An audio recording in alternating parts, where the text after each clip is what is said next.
निक की पैदाइश ऑस्ट्रेलिया के शहर मेलबुर्न में हुई। पैदाइश के वक्त ही ना तो उसके बाजू थे और ना ही टांगें। किसी को भी उसकी पैदाइश की खुशी नहीं थी। जब उसने होश संभाला तो उसे अपनी अजियत भरी ज़िंदगी का एहसास हुआ। वो अपना कोई भी काम खुद नहीं कर पाता था। रोज़मर्रा ज़िंदगी में हर चीज़ उसके लिए मुश्किल थी। ब्रश करने से लेकर वॉशरूम जाने तक अपने काम खुद से ना कर पाना उसके लिए इंतहाई तकलीफ दे था। ज़िंदगी उसे बोझ लगने लगी थी। मेलबुर्न के जिस स्कूल में वो ज़ेरे तालीम था, वहाँ उसके सब साथी उसका मजाक उड़ाते थे। अपनी माजूरी के बायस इतने तंज और तकलीफ़ें देखना इस कदर नाकाबिले बर्दाश्त था कि महज 10 साल की उम्र में उसने खुदकुशी की कोशिश की। वो शदीद डिप्रेशन का शिकार भी हुआ। वो सोचता था उससे कोई मोहब्बत नहीं करेगा, लेकिन रफ्ता रफ्ता लोगों ने उसे कबूल करना शुरू कर दिया और उससे मोहब्बत भी करने लगे। वो कहता है हर शख्स की ज़िंदगी में ऐसे मायूस और बेबसी के दिन आते हैं, यह सब फितरी है, लेकिन ऐसे एहसासात उसी वक्त नुकसानदेह होते हैं जब आप अपने आप को इन ख्यालात के सामने ढेर कर देते हैं और इनसे निकलना नहीं चाहते।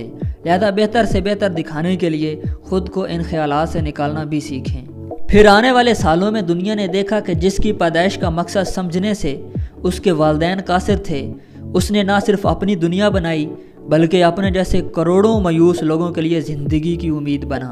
उसने ना सिर्फ खुद जीना सीखा बल्कि दुनिया को जीने का हुनर भी सिखा रहा है। लेकिन सवाल ये पैदा होता है कि 10 बरस की उम्र में खुदकुशी की कोशिश करने वाले निक ने कामयाबी की ऐसी कौन सी चाबी तलाश की जो आम लोगों के पास नहीं है। अगर आप भी खुद को बदलना चाहें, आगे बढ़ना चाहें या कामयाब होना चाहें तो ज़िंदगी के अंधेरों से निकलने के लिए किसी का एक जुमला ही काफ़ी होता है। निक को ये जुमला 17 साल की उम्र में हाई स्कूल में सफाई और बहाली के इंचार्ज से मिला। वो कहते हैं मेरी उनसे दोस्ती हो गई थी। उन्होंने मुझे कहा तुम्हें मुकर्रर बनना चाहिए। मैंने कहा कि मैं क्या बोलूँगा, तो उन्होंने जवाब दिया तुम्हें अपनी ज़िंदगी की कहानी लोगों को बतानी चाहिए। इस मशवरे ने निक की किस्मत बदल दी। उन्होंने मुस्बत रवैये को अपनाना शुरू कर दिया।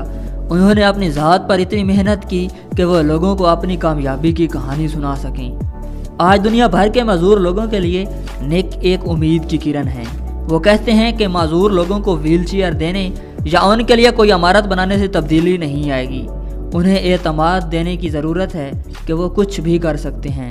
निक आलमी तंजीम लाइफ विदाउट लिमिट्स के बानी हैं, बल्कि एक motivational company attitude is altitude के सरबराह भी हैं। ये इदारे दुनिया भर में माजूर अफराद के दरमियान उम्मीद और एतमाद पैदा करने के लिए काम करते हैं। उन्होंने अपने तजर्बात पर मुश्तमिल 2 किताबें भी तहरीर की हैं। आज निक एक आम इंसान की तरह काम करते हैं। वो रोज़ाना स्विमिंग करते हैं और स्काई डाइविंग करने का सनसनीखेज लुत्फ़ भी उठाते हैं।